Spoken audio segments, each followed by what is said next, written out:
अस्सलाम वालेकुम dear students, आज हम कंप्यूटर की डिफरेंट एप्लीकेशंस जो हैं वो देखेंगे डिफरेंट फील्ड्स में। तो कंटिन्यू करते हैं हम पिछले ही वाले टॉपिक को। सबसे पहले हम देखेंगे कि मेडिकल फील्ड के अंदर कंप्यूटर जो है वो कैसे इस्तेमाल हो रहा है। तो uses of computer in medical field हम स्टडी करेंगे। मेडिकल फील्ड की जब हम तिब की बात करते हैं तो डिफरेंट लेबॉर्ट्रीज़ में, रिसर्च ऑफिस में, स्कैनिंग के लिए, पेशेंट की मॉनिटरिंग के लिए, फार्मेसीज़ में, हर जगह पे कंप्यूटर जो है वो आपका इस्तेमाल हो रहा होता है। जो डॉक्टर्स हैं वो कोई भी बीमारी अगर उन्होंने तशखीस करनी है, डिफरेंट जिस तरह सिटी स्कैन करना है या अल्ट्रासाउंड्स वगैरह करने हैं, तो वो कंप्यूटराइज सिस्टम्स यूज़ कर रहे होते हैं। इसके अलावा पेशेंट्स का रिकॉर्ड जो है मेंटेन करना है फर्दर फॉलोअप्स के लिए, तो वो भी कंप्यूटर के ज़रिए ही मैनेज किया जाता है। उसका पूरा पेशेंट का बायोडाटा हिस्ट्री वगैरह लिख ली जाती है। इससे क्या है, अगर पहले से रिकॉर्ड डॉक्टर के पास मौजूद होता है तो डॉक्टर का टाइम जो है वो बच जाता है। जब नेक्स्ट टाइम पेशेंट उसके बाद दोबारा विजिट करता है तो उसे कम टाइम लगता है उस पर। जो आपके मेडिकल स्टोर्स हैं वहाँ पर डॉक्टर से रिलेटेड मेडिसिन और मेडिकल इक्विपमेंट्स, ये सारी इन्फॉर्मेशन स्टोर करने के लिए, या जो सी दवाइयाँ पड़ी हुई हैं वो चीज़ें स्टोर करने के लिए, उनके नाम वगैरह स्टोर करने के लिए भी कंप्यूटराइज सिस्टम की ही ज़रूरत होती है। इवन एक हॉस्पिटल के अंदर अगर डिफरेंट मेडिकल वार्ड्स हैं तो उनमें भी कंप्यूटर नेटवर्क के ज़रिए एक दूसरे से राब्ता जो है वो बहाल रहता है, ताकि पेशेंट की प्रॉपरली आप मॉनिटरिंग कर सकें कि वो अब किस वार्ड में पड़ा हुआ है, किस बेड नंबर पे है, और उसको कौन कौन सी अद्वियात दी जा रही हैं, कौन डॉक्टर कौन नर्सेज उस वार्ड में है, सारा उसका रिकॉर्ड जो है कंप्यूटराइज कर दिया जाता है। पेशेंट की मॉनिटरिंग जो है, अगर आपने पेशेंट को मॉनिटर करना है, जिस तरह ईसीजी करनी है तो आप कंप्यूटराइज्ड डिवाइसेस लगाएं, एक्सरे करना है आपने, सिटी स्कैन करना है, तो हर तरह की आपके पास कंप्यूटराइज्ड मशीनें मौजूद हैं जो कि आपके जिस्म के किसी भी खास हिस्से की एनालिसिस करने के लिए, उसको स्कैन करने के लिए मावन और मददगार साबित हो सकती हैं। कंप्यूटर जो है मेडिकल यूनिट्स में ज़्यादातर इस्तेमाल हो रहे हैं। जिस तरह आईसीयूज़ में देख लें, ढेर सारी मशीनरी लगी हुई होती है जो कि पेशेंट के हार्ट बीट को, ब्लड प्रेशर को एंड सो ऑन सारी चीज़ों को मॉनिटर कर रही होती है। ऑपरेशन थिएटर में जब मरीज़ को ऑपरेशन के लिए लेके जाते हैं तो सारी जो मशीनें कंप्यूटराइज होती हैं। रिकवरी रूम में भी आपके ऊपर मतलब आईसीयू मिल जाने से पहले रिकवरिंग रूम में ढेर सारी मशीनें होती हैं जो कि आपके ब्लड प्रेशर वगैरह को मॉनिटर कर रही होती हैं। तो इसी तरह ईसीजी और ये सारे जितनी भी आपकी तशखीस होती है बॉडी के हवाले से, बीमारियों की तशखीस होती है, तो सारी कंप्यूटराइज सिस्टम्स हैं जो कि काम कर रहे होते हैं। मेडिकल इक्विपमेंट के साथ बाकायदा सेंसर्स लगे हुए होते हैं। लेट सपोज आपकी पल्स रेट मालूम करनी है, ब्लड प्रेशर फाइंड आउट करना है, आपके सांस की जो है वो ब्रीदिंग को फील करना है कि कंजेशन तो नहीं है, या कोई ब्रेन की एक्टिविटी को मॉनिटर करना है। तो इन सारी चीज़ों के लिए जो आपका मेडिकल इक्विपमेंट है उसके साथ सेंसर्स लगे हुए होते हैं। सेंसर्स जो हैं ह्यूमन बॉडी के, जो भी आपने रीडिंग लेनी है, टेम्परेचर है या हार्ट बीट्स हैं, वो उस रीडिंग को नोट कर लेते हैं और फिर वो पूरी इन्फॉर्मेशन जो है कंप्यूटर में स्टोर हो जाती है, जो कि फर्दर एनालिसिस में आपके लिए हेल्प आउट करती है। फिर आपका जो मेडिकल फील्ड है उसमें कंप्यूटर डायग्नोसिस के लिए भी यूज़ होते हैं कि कोई बीमारी आपने तशखीस करनी है, कोई मेडिकल टेस्ट करने हैं, लेबॉर्ट्री टेस्ट, जो ब्लड सैंपल्स लिए जाते हैं आपके, वहाँ पर भी कंप्यूटर इस्तेमाल हो रहा है। पेशेंट की बॉडी को स्कैन करना है तब भी कंप्यूटर इस्तेमाल हो रहा है। तो कैट स्कैनर जो है आपके पास, वो क्या करता है कि आपके जो पेशेंट की बॉडी है उसके ऊपर से रेज को पास करता है, और पास करने के बाद जो फिजिशियंस होते हैं पेशेंट की स्किन देखते हैं, और उसकी जो पेशेंट है उसकी बोन और उसके जो टिश्यूज़ हैं उनका एक पूरा जो स्ट्रक्चर है कंप्यूटर की स्क्रीन पे आ जाता है। तो उससे बहुत आसानी हो जाती है डॉक्टर को फाइंड आउट करने के लिए कि मसला किधर आ रहा है।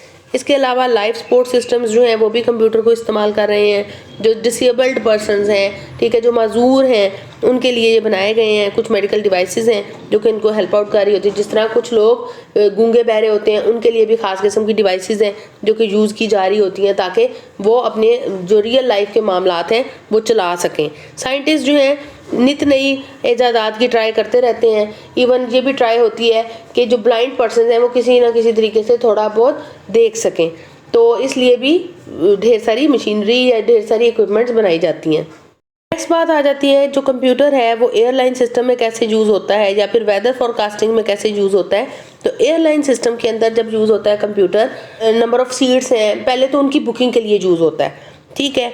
फिर एयरलाइंस में कॉकपिट के अंदर जितने भी आपकी डिवाइसेस हैं वो सारे कंप्यूटराइज हैं। डोर क्लोज होना है, ओपन होना है, किस स्पीड से होना है, उन सारी चीज़ों के लिए मॉडर्न एयरक्राफ्ट्स हैं, उनमें डिफरेंट तरह के कंपोनेंट्स लगे हुए होते हैं जो इस सारी सिचुएशन को हैंडल कर रहे होते हैं। इसके अलावा जब ड्यूरिंग फ्लाइट कोई मसला मसाइल होता है जहाज़ में, उस चीज़ को डायग्नोज करने के लिए भी कंप्यूटराइज सिस्टम काम कर रहे होते हैं।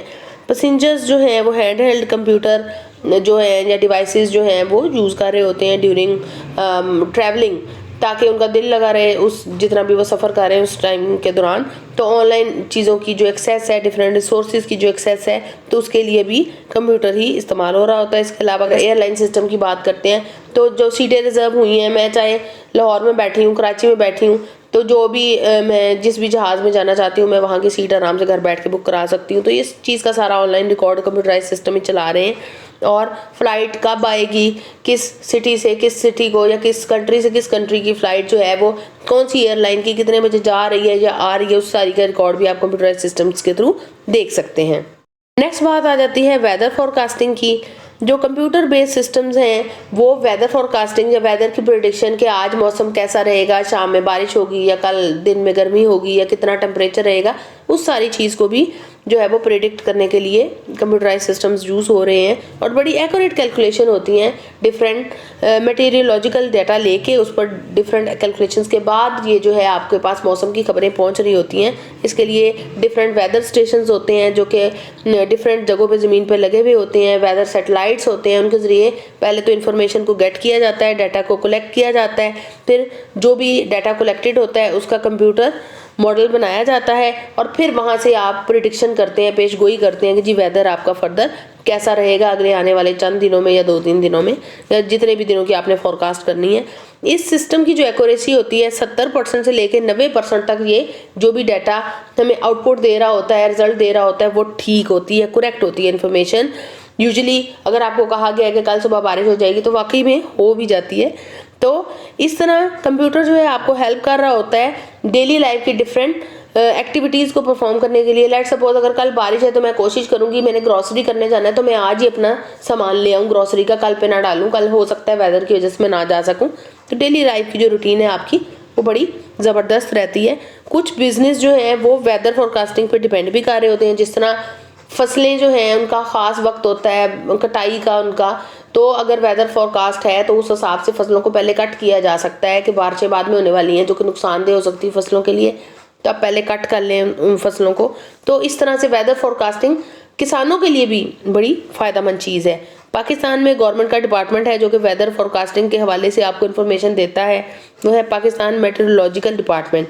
इनकी जो वेबसाइट है वो www.pmd.gov.pk है। इसके अलावा जो स्पार्को का डिपार्टमेंट है वो वेदर की इन्फॉर्मेशन जो है वो मुहैया कर रहा होता है। Thank you so much. आज की वीडियो कैसी लगी लाजमी बताइएगा।